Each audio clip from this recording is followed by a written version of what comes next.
Israel war on Iran! White হাউজের সামনে একদল বিক্ষোভকারী বিক্ষোভ করছেন। তাদের দাবি, ইসরায়েল ও ইরানের সংঘাতে যুক্তরাষ্ট্র যেন আর জড়িত না হয়।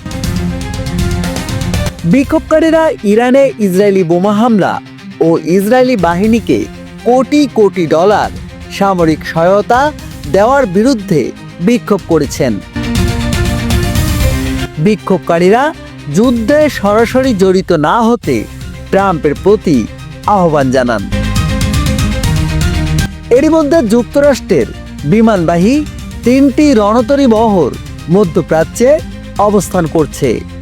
বিক্ষোভকারীরা দাবি করেন, এই বহরগুলি যেন কেবল প্রতিরক্ষামূলক উদ্দেশ্যে সেখানে থাকে, হামলা না চালায়।